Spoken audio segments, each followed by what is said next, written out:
बहुत सुंदर सी अपनी आत्म कथा सुनाई है देव ऋषि नारद ने। कथा वही अच्छी होती है जो चित्त की व्यथा छीन ले और फिर करणीय क्या का बोध करवा दिए। जो करणीय है उसका बोध कराए, ऐसी कथा व्यास जी को मिल गई है। और व्यास जी ने चतुश्लोकी भागवत पाकर 18,000 श्लोकों में श्रीमद् भागवत महापुराण की रचना रची। अभी लोग किताब लिखते हैं तो सोचते हैं कि कौन सी प्रिंटिंग प्रेस, कौन सी व्यक्ति इसको प्रकाशित करेगा, कौन सा प्रकाशन।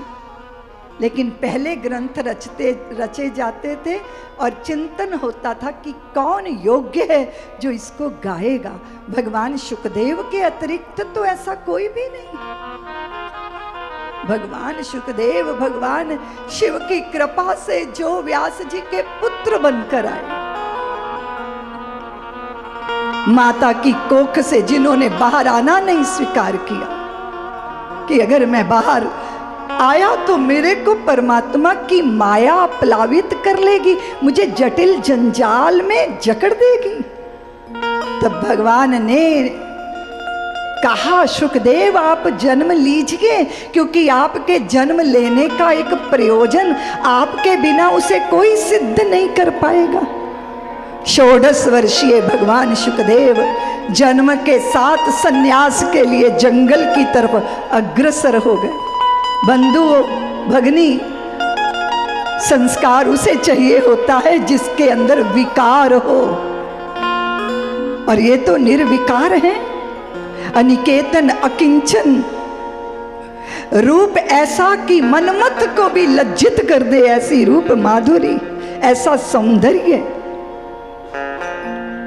पिता पीछे पीछे दौड़े भागे, यम प्रव्रजन्तमनुपेतमपेत कृत्यम द्वैपायनो विरह कातरया जुहावन पुत्रेति तन्मयतया दरवो विनेदुः स्तम सर्वभूत हृदयं मुनिमानतोस्मि।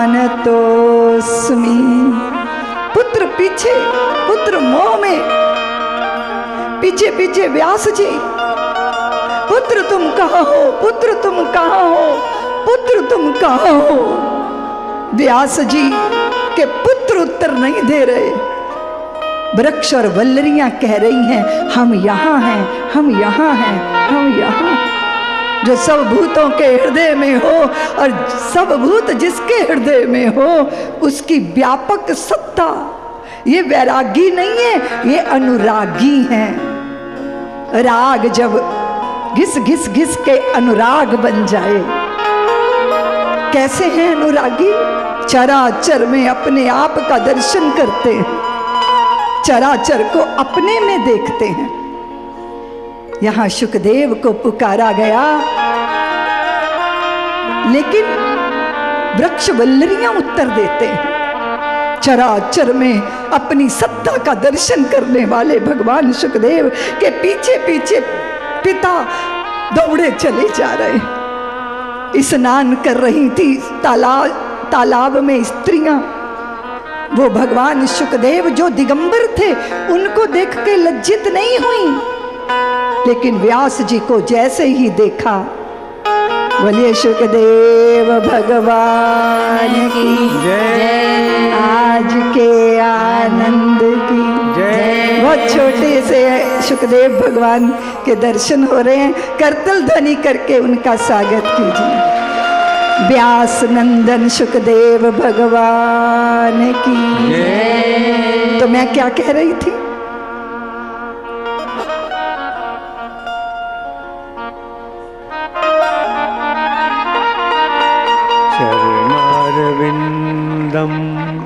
गोविंदम नमामि, गुरुदेव शरणम गुरुदेव। बहुत सुंदर। तो मैं निवेदन कर रही थी आपको उधर विराजमान करो। सुखदेव भगवान, तो मैं क्या कह रही थी, व्यास जी इतने वृद्ध वस्त्र पहने हुए थे, पर वो स्त्रियों ने जैसे ही व्यास जी को देखा तो लज्जित होकर वृक्षों के पीछे छिप गई।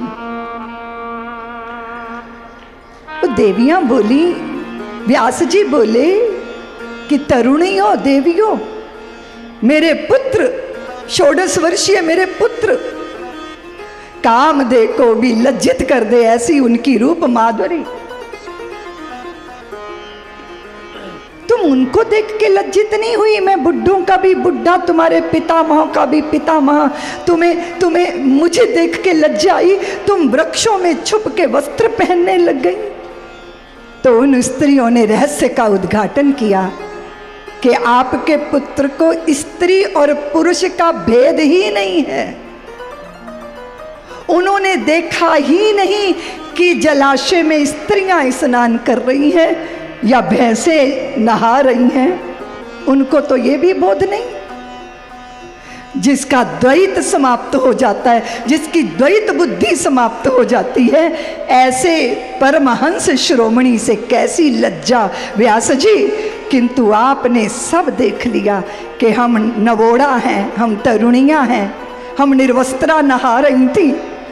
आपके पुत्र को देख के नहीं लजाई और आपको देखकर लजा गई। आपने ये सब देख लिया व्यास जी, आपको भेद बुद्धि है, इसलिए हम लज्जित होकर वृक्षों के पीछे छिप गई, और आपके पुत्र को ये भेद दृष्टि ही नहीं है। वो परमहंस शिरोमणि, परमहंस शिरोमणि ही परमहंसों की इस संहिता का वाचन कर सकते हैं। कैसे आएंगे वो वापिस, कैसे आएंगे?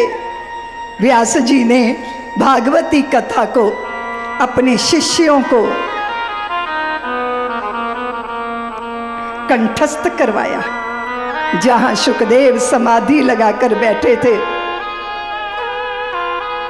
वहां वो जाकर भागवत के गीत गा रहे हैं। भगवान वरहा पीड़म नटवर बपु, भगवान की रूप माधुरी वो कैसे हैं, उनका सौंदर्य कैसा है, उनका लावण्य कैसा है, उनके कमल नेत्र, उनके अधर पल्लव, उनके गले में लटकती हुई वैजयंती माला।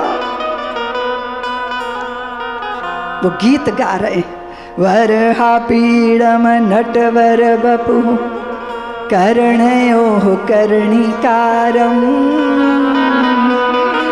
बिभ्रदवासा कनककपिशं वैजयन्तीं च माला रन्ध्राण वेणु रधर सुधया पूरयन् गोपवृन्दैर् वृन्दारण्यं स्वपदरमणम् प्राविशद गीत कीर्ति। मोर पंख धारण किए हुए माधव दिव्य पीतांबर ओढ़े हुए, वंशी बजाते हुए, गाय चराते हुए, ग्वालों के बीच में अपनी कीर्ति का श्रवण करते हुए वृंदावन में प्रवेश कर रहे हैं। ऐसा श्लोक गाया व्यास जी के शिष्यों ने, और इनकी समाधि टूट गई, समाधि टूट गई। आत्म सुख का त्याग करके दौड़े उनके पीछे भगवान सुखदेव। बोले इतने सुंदर है, इतना इतना सौंदर्य, मुझे दर्शन करना है, मुझे और सुनाइए, मुझे और सुनाइए। लेकिन फिर पीछे मुड़े, वापस अपने आसन पर जाके बैठ गए। भगवान सुखदेव सोचने लगे कि रूप तो बहुत सुंदर है, पर स्वभाव पता नहीं कैसा है। तब व्यास जी के शिष्यों ने दूसरा श्लोक गाया, अहो बकीयं स्तन काल कूटम जिघांसया पाय यदप्य साध्वी लेभे गतिं धात्र्युचितां ततोऽन्यं कम्बा दयालुं शरणं व्रजेम। क्या गुनगुना रहे हैं कि वाह, अपने स्तन पर कालकूट लगाकर आई पूतना को जिन्होंने मुक्ति के द्वार खोल दिए, स्वर्ग के कपाट खोल दिए, विष देने आई, मुक्ति पाई पेल पेल, खुले स्वर्ग के किवाड़, प्रेम नदिया की सदा उल्टी बहे धार। अच्छा, स्वभाव भी सुंदर है, रूप भी सुंदर है। पीछे पीछे दौड़ने लगे, जैसे पिन्हाई गैया के पीछे बछड़ा दौड़ता है, जैसे जैसे मंत्र मुग्ध नागराज सपेरे के पीछे भागते हैं। मुझे और सुनाओ, मुझे और सुनाओ। सुखदेव कहते हैं मुझे और सुनाओ। तो भगवान व्यास के शिष्यों ने कहा और श्रवण करना है तो अपने पिताजी के आश्रम में आओ ना। पिताजी के आश्रम में क्या सुंदर दृश्य है। मुझे त्रेता युग का वो दृश्य स्मरण हो गया बंधु भगनी, जब वाल्मीकि के शिष्य लव कुश वाल्मीकि रामायण की कथा को कंठस्थ करके अयोध्या की गलियों में कथा सबको श्रवण करा रहे थे। आकर्षण हुआ प्रभु श्री राम को, और उस सभा में अपने ही पुत्रों के मुख से रामायण सीतायन सुनी। वो कथा थी रामायण जिसने पुत्रों को पिता से मिला दिया था, और ये है भागवत कथा जो पिता को पुत्र से मिलाने जा रही है। चलिए ना अपने पिताजी के आश्रम में।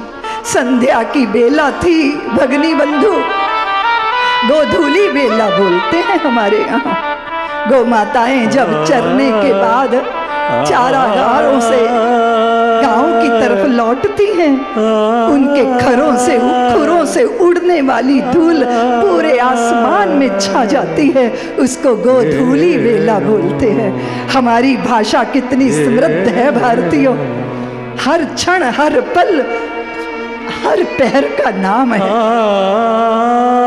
ये पराहन है, ये मध्याह्न है, ये संध्या है, ये गोधूली बेला है, ये सुबह है, ये ब्रह्म बेला है, और ये गोधूली बेला है। व्यास जी आंखें बंद किए ध्यानस्थ थे।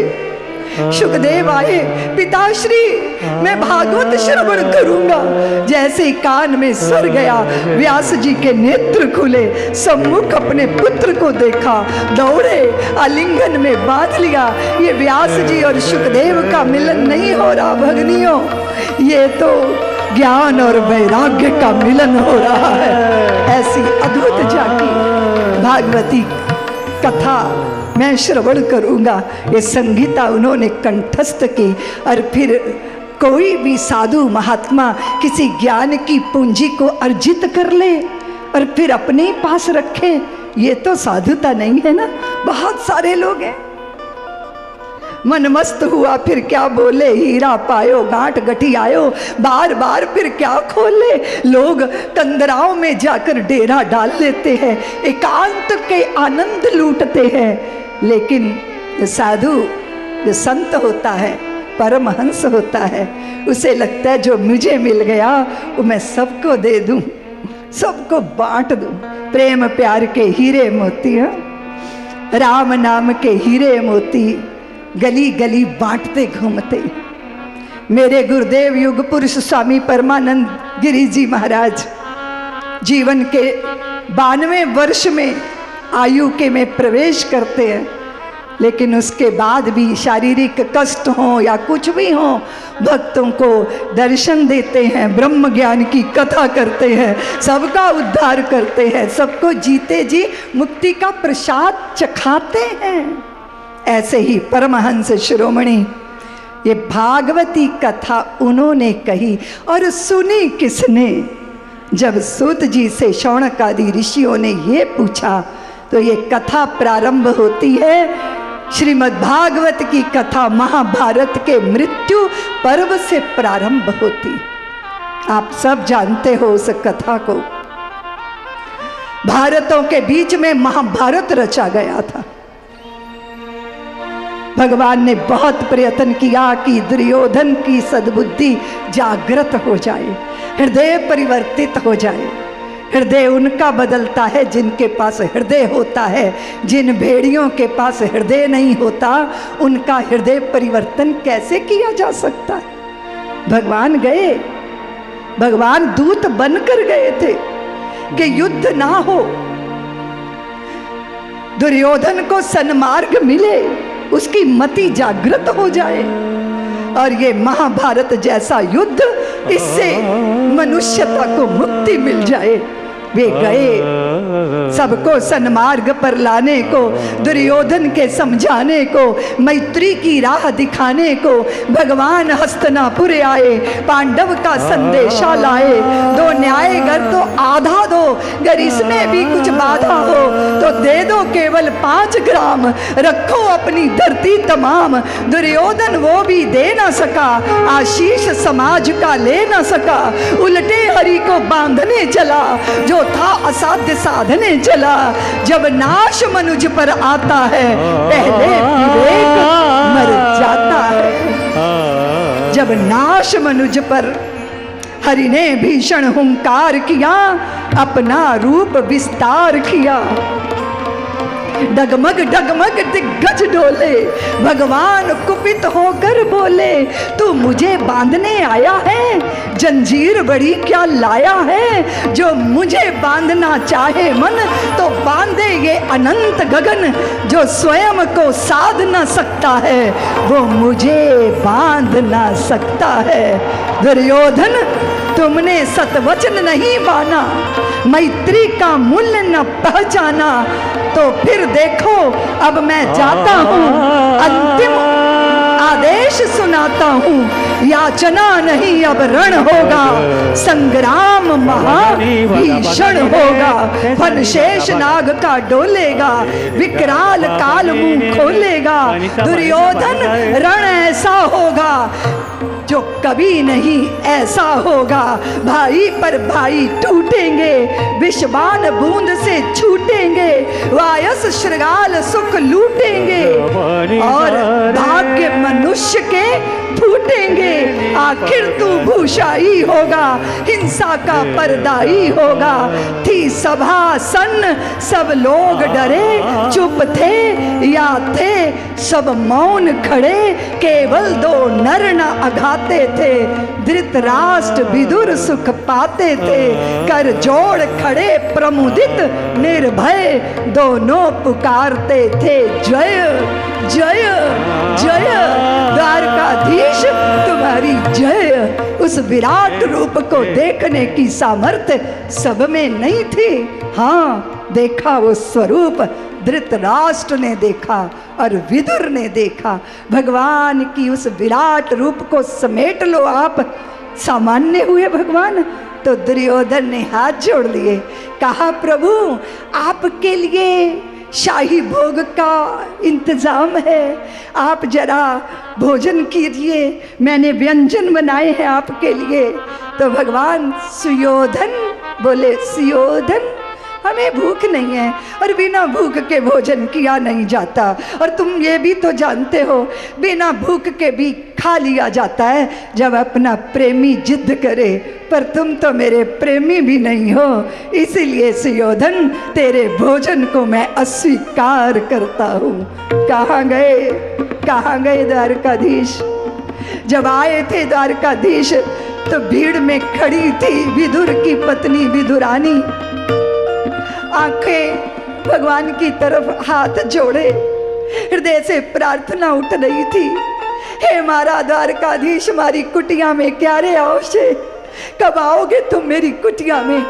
कब करोगे मुझे धन्य? कब करोगे कृतार्थ? भगवान सीधे गए विदुर जी के घर, जाके अर्गला से शब्द किया और कहा काकी। और वो तो स्नान कर रही थी। जैसे ही द्वारकाधीश का स्वर कान में पड़ा दौड़ी आई, गीले वस्त्रों में द्वार खोल दिए। भगवान ने कहा काकी मुझे बहुत भूख लगी है, मैं भूखा हूँ। अपने भक्तों को देखकर श्याम सुंदर को भूख लग जाती है। वे अकुलाई, वे व्याकुल सी चूल्हे पर शाक पत्ते, बहुत सारे हरे पत्ते उबल रहे थे। भगवान ने बलटोही नीचे उतार ली, शाक के कौर बना के खाने लगे। विदुरानी पीछे दौड़ी गई, केले की गोठ तोड़ के लाई, सम्मुख बैठ गई। भगवान ने विदुरानी को अपना पीताम्बर ओढ़ा दिया। रोते रोते विदुरानी केले के छिलके उतारती है, गिरी फेंकती है और छिलके भगवान को समर्पित करती है। भगवान छिलके खाए जा रहे हैं और कह रहे हैं, विदुरानी ये तो बहुत मीठे हैं, ये तो बहुत स्वादिष्ट हैं। मैं तरस गया था विदुरानी, इस स्वाद के लिए मैं तरस गया था। द्वारका के व्यंजन मुझे नहीं भाते विदुरानी, मुझे यशोदा मैया की बेजर की रोटी याद आती है।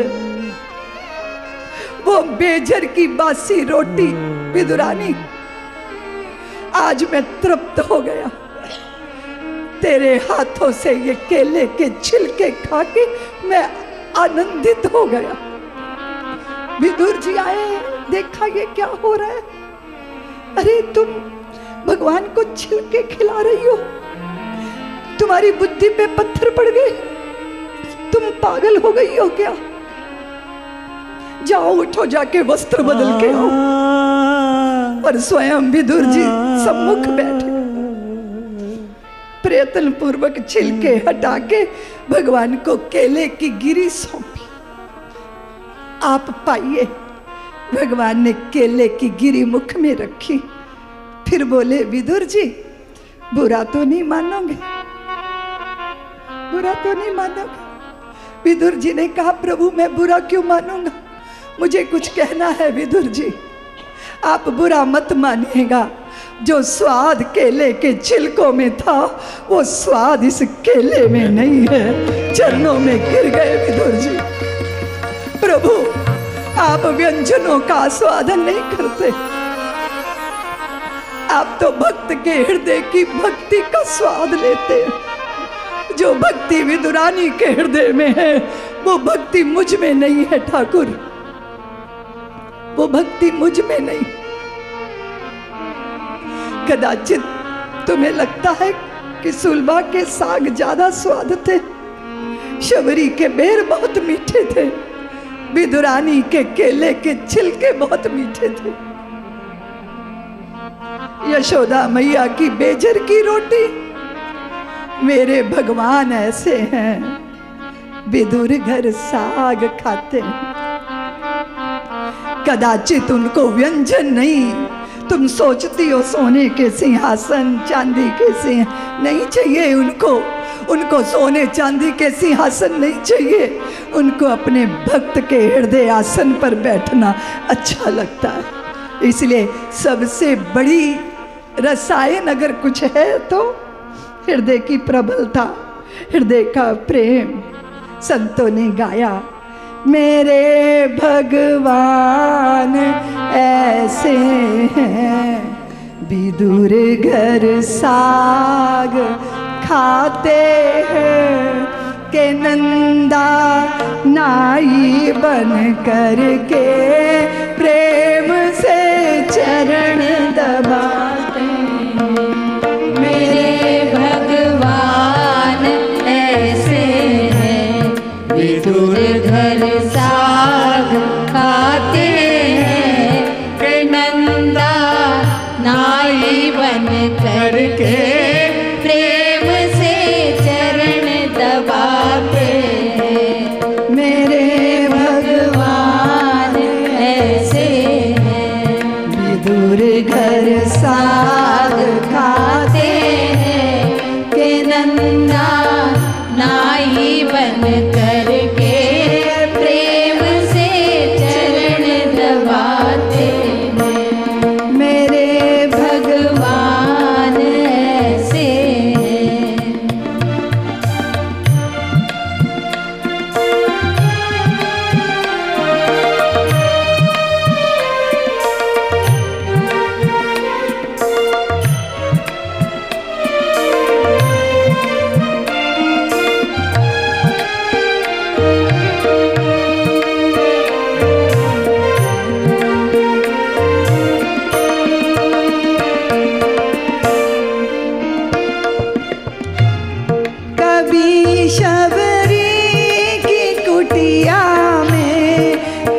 बन वासी बन बैठे। कभी शबरी की कुटिया में प्रभु बन वासी बन बैठे।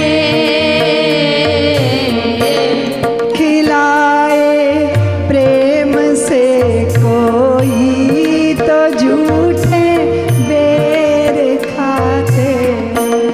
खिलाए प्रेम से कोई तो झूठे बेर खाते हैं। मेरे भगवान ऐसे हैं, विदुर घर साग खाते हैं। ते नंदा नाई बन करके प्रेम से चरण दबाते हैं। मेरे भगवान ऐसे हैं।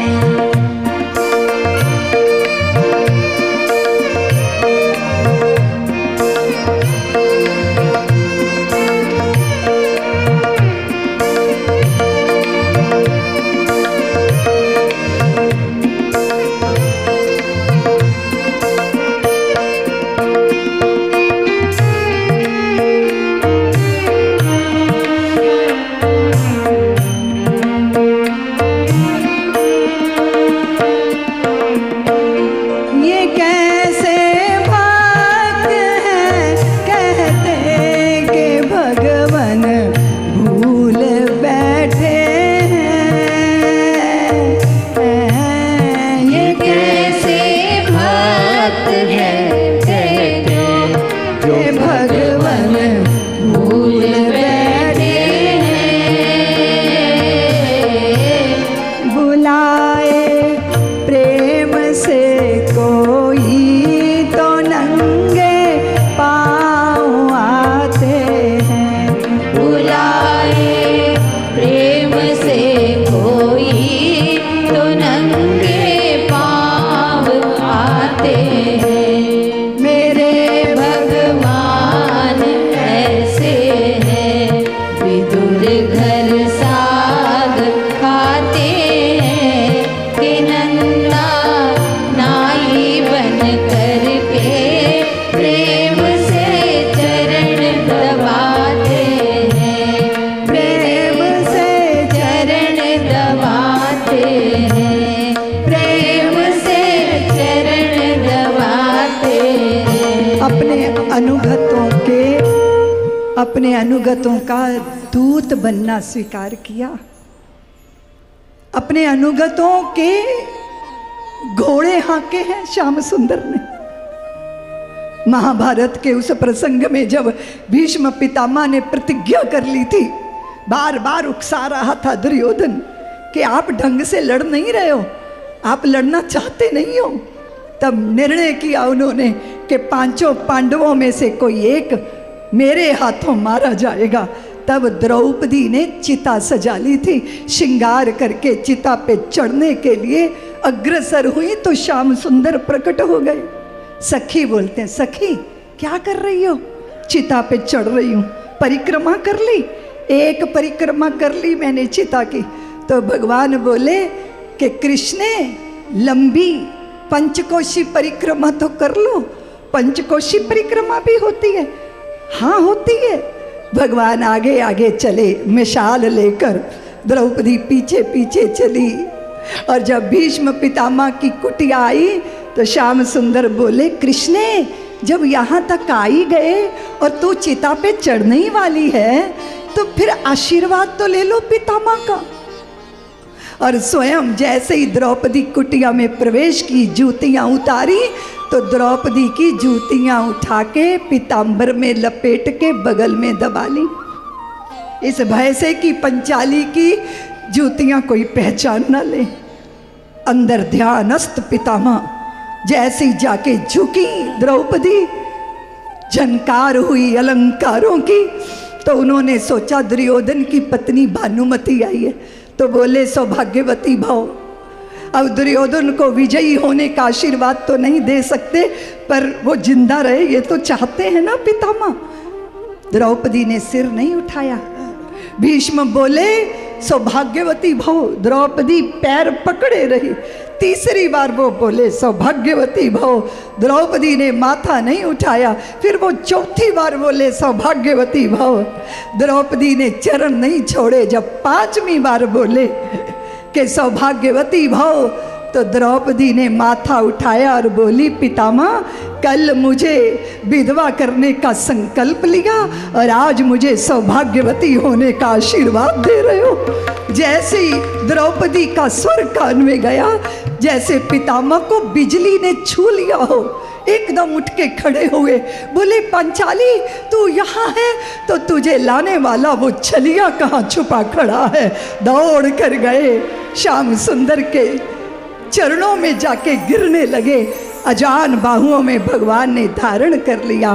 पितामह बोले कि हे द्वारकाधीश, हे द्वारकावासिन, हे यज्ञ पुरुष, जिस पंचाली की जूतियां आप पीताम्बर में लपेटे बगल में दबाए मशालची बने खड़े हो, जिस पांडवों को आपको आश्रय मिला है, एक भीष्म नहीं 1,00,000 भीष्म पैदा हो जाएं तो भी पांडवों का बाल बांका नहीं कर सकते, क्योंकि वो आपकी शरण में। भगवान की शरण ऐसी है देवियों, बहुत सारी ऐसी कथाएं हैं। हम भक्तों की आंखों में, भक्त हमारी आंखों में, भगवान ऐसा कहते हैं। और हमने सबने देखा कि इस महाभारत के युद्ध में अश्वत्थामा ने जब सब कुछ रीत गया, बीत गया, घायल हुआ, वो पड़ा था जलाशय में आश्रय लेकर, तब अश्वत्थामा ने कहा कि मित्र तेरे हृदय की कोई बात? तो दुर्योधन कहता है कि मैं 5 पांडवों की हत्या, उनके सिर, उनके मृत शरीर देखना चाहता हूँ। भगवान पांडवों को किसी बहाने ले गए शैया से उठाकर, और फिर द्रौपदी के 5 सोते पुत्रों को अश्वत्थामा ने मार डाला था। एक इस कथा से शिक्षा लेने जैसी है कि संग संग रहे, साथ साथ रहे, पर द्रौपदी ने अपने पुत्रों के मारे जाने की शिकायत भगवान से नहीं की। ये नहीं कहा कि प्रभु कैसे भगवान हो, तुम्हारी कृपा की छत्र छाया में मेरे पुत्रों की हत्या हो गई, मार डालना चाहिए। भीमसेन ने कहा अश्वत्थामा को। द्रौपदी ने जैसे बांध के अश्वत्थामा ने ब्रह्मास्त्र का संधान किया था, तब अर्जुन को भगवान ने कहा कि कांटा कांटे से निकलेगा, विष होगा विष से निर्मूल, ब्रह्मास्त्र को ब्रह्मास्त्र से शमन करो। पकड़कर बांध के लाया गया तो द्रौपदी ने कहा गुरुपुत्र है ये, आचार्य पुत्र है ये, इसका अपमान आचार्य का अपमान है, इसलिए छोड़ दो इसको। भीम कहते हैं मार दो, द्रौपदी कहती है छोड़ दो, अर्जुन कहते हैं प्रभु मैं क्या करूं? तो भगवान ने कहा अर्जुन मार भी दो और छोड़ भी दो। ऐसे कैसे होगा? किसी ज्ञानी, किसी बड़े का अपमान कर देना ही उसकी हत्या कर देने जैसा होता है। इसलिए मणि उखाड़ ली गई मस्तिष्क से और अश्वत्थामा को अपमानित करके वहाँ से भगाया गया। अश्वत्थामा के हृदय का अमर्ष नहीं गया, उसने ब्रह्मास्त्र उत्तरा के गर्भ में छोड़ा और उत्तरा के गर्भ में उसके पांडवों के अंश की, अभिमन्यु नंदन की हत्या करने के लिए ब्रह्म अस्त्र छोड़ा। तो उत्तरा ने अपने समर्थवान ससुरों को नहीं पुकारा, उसने भगवान श्री कृष्ण को पुकारा कि सांवरिये तुम्हारे अतिरिक्त मेरा कौन उद्धार कर सकता है? पाही माम करती हुई उत्तरा, और उसके गर्भ में भगवान ने प्रवेश करके उत्तरा के गर्भस्थ शिशु की रक्षा की। यही वो शिशु हैं जिनका जन्म हुआ तो जन्म होते ये चारों तरफ ढूंढ रहे थे कि वो कहाँ हैं जिन्होंने गर्भ में मेरी रक्षा की। परीक्षित नाम इसीलिए पड़ा इनका, परीक्षित जी महाराज। उन्होंने श्रीमद् भागवत महापुराण की कथा श्रवण की। ये क्यों कथा श्रवण की? क्योंकि 30 वर्ष के बाद महाभारत का युद्ध जब हो गया था, भगवान द्वारका चले गए। 30 वर्ष के बाद अर्जुन उनका हाल चाल पूछने गए तो उन्हें पता चला कि भगवान स्वधाम गमन कर गए हैं। तब वो द्वारका की स्त्रियों को लेके आ रहे थे, मार्ग में भीलों ने लूट लिया। बहुत दिव्य दृष्टि है यहाँ। आपकी सामर्थ्य कोई सामर्थ्य नहीं, आपकी सामर्थ्य आपको अपनी लगती है, पीछे तो भगवान का ही बल होता है। समय मनुष्य बली नहीं होते है, समय होत बलवान।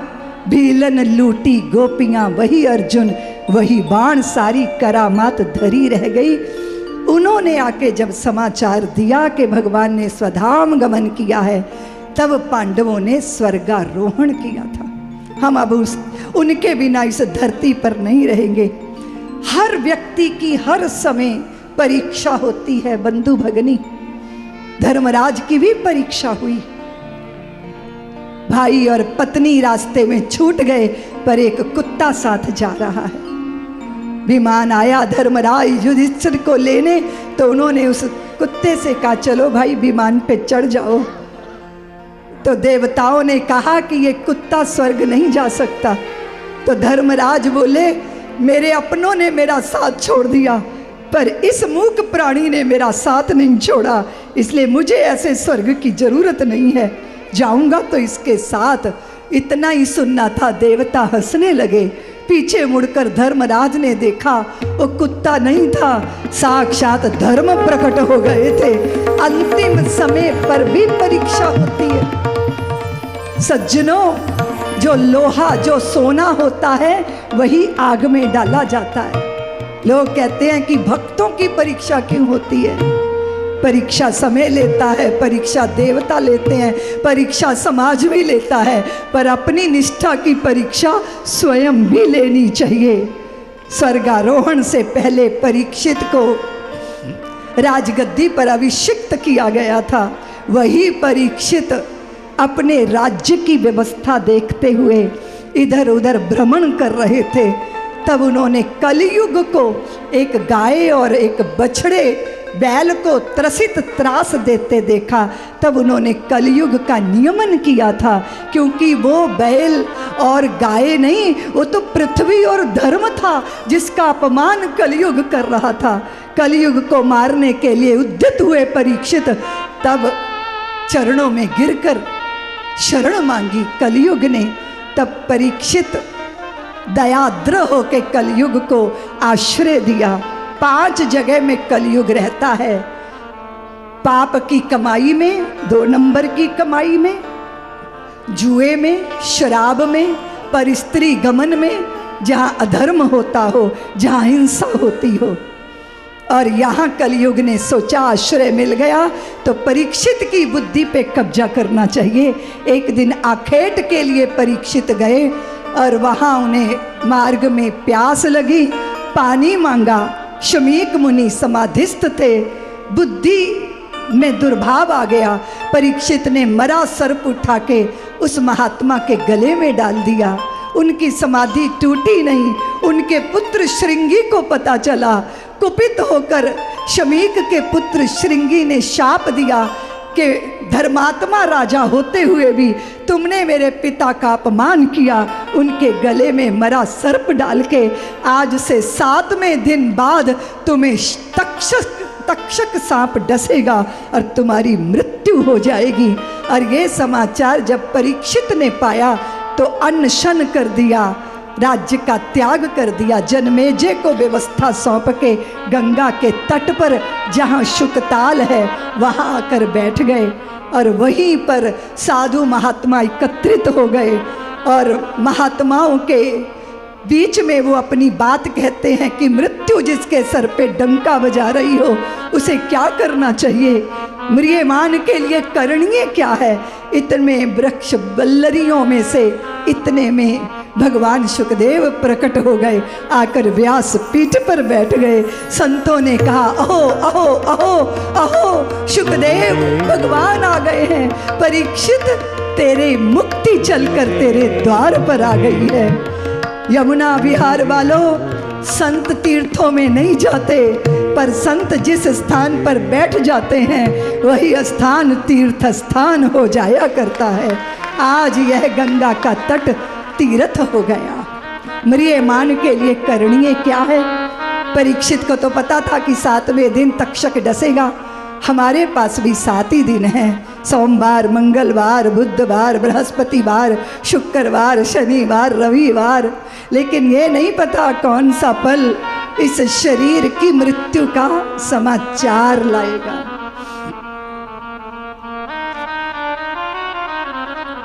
इसीलिए तेरा हर सुबह बचपन, दोपहर जवानी, शाम को आया बुढ़ापा, प्यारे रात को खत्म कहानी।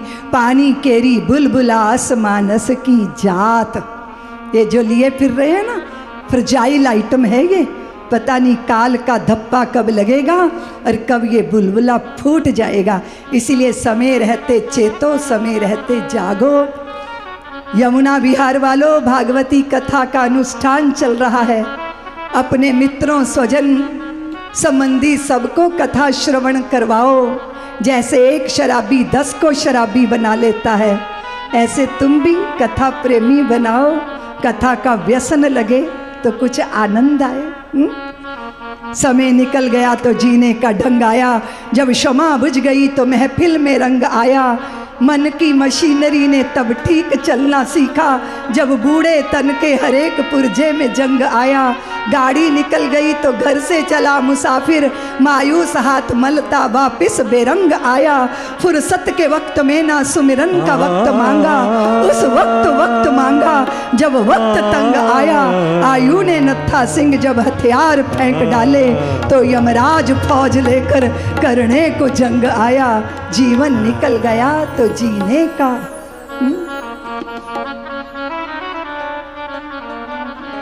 चलो एक चेतावनी का भजन गाएंगे, फिर आरती करेंगे, ठीक है?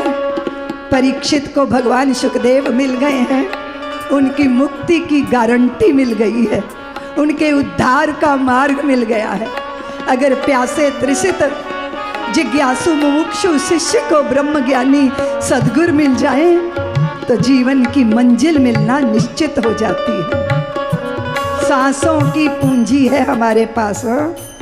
अगली सांस जीवन की होगी या फिर वो टाटा बाय बाय कर लेगी, इसका कुछ पता नहीं है। संतों ने गीत गाया कि दम दा भरोसा यार, दम आवे ना आवे, कि दम दा भरोसा यार, दम आवे ना हाथ ऊपर करके ताली बजाते हुए। आरती से पहले कोई नहीं जाएगा। दम आवे ना आवे, कि दम दा भरोसा यार, दम आवे ना आवे, कि दम दा भरोसा यार, दम आवे ना आवे। इस जीवन के दिन चार, इस जीवन के दिन चार, दम आवे ना आवे, कि दम दा भरोसा यार, दम आवे ना आवे,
वक्त है सोच विचार, दम आवे न आवे। आज वक्त है सोच विचार, दम आवे न आवे। इस जीवन दे दिन चार, इस जीवन दे दिन चार, दम आवे न आवे। कि दम दा भरोसा यार, दम आवे न आवे। कि दम का भरोसा यार, दम आवे न आवे।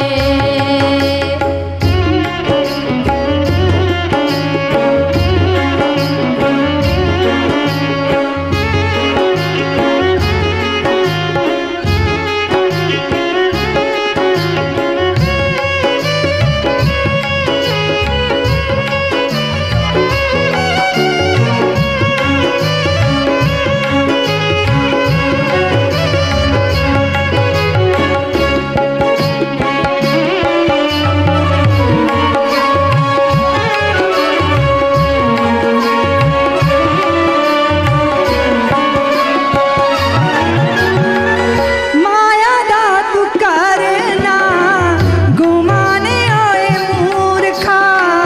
माया दा तू करना गुमान ओए मूर्खा। माया दा तू करना गुमाने ओए मूर्खा। माया दा तू करना गुमान ओए मूर्खा। डरी रह जाऊं तेरी शान ओए मूर्खा। डरी रह जाऊं तेरी शान ओए मूर्खा। छड़ इस माया नाल प्यार, दम आवे न आवे। छड़ इस माया नाल प्यार, दम आवे न आवे।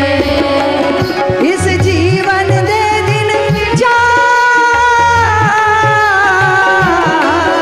इस जीवन दे दिन चार, दम आवे न आवे। कि दम दा भरोसा यार, दम आवे न आवे। कि दम दा भरोसा यार, दम आवे न आवे।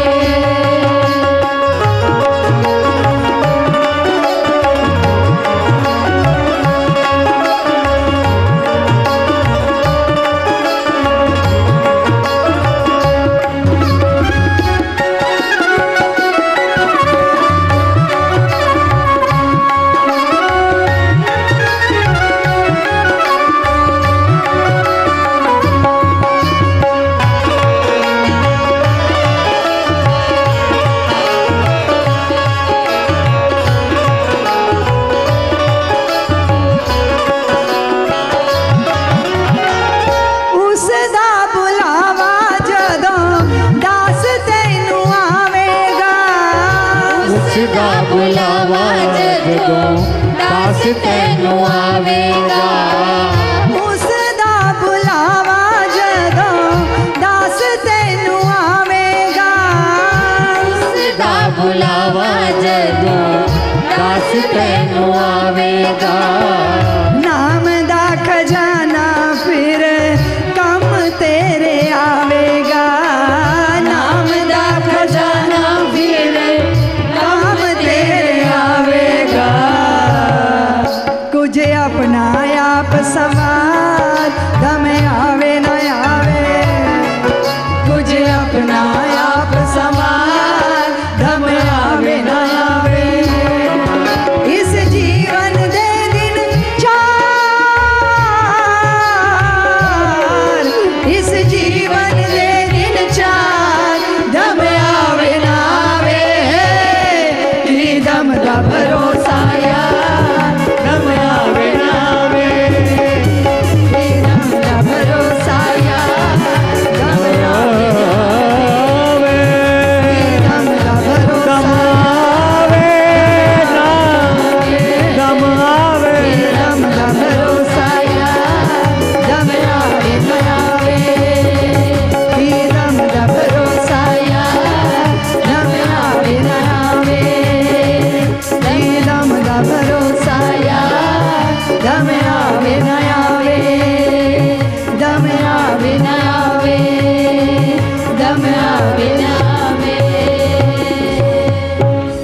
सुनहरी पुरखों की रखना हरदम याद, किया वक्त बर्बाद जिन्होंने हुए वही बर्बाद। म्रियमान के लिए करणीय क्या है? मृत्यु जिसके सर पे डंका बजा रही हो उसे क्या करना चाहिए?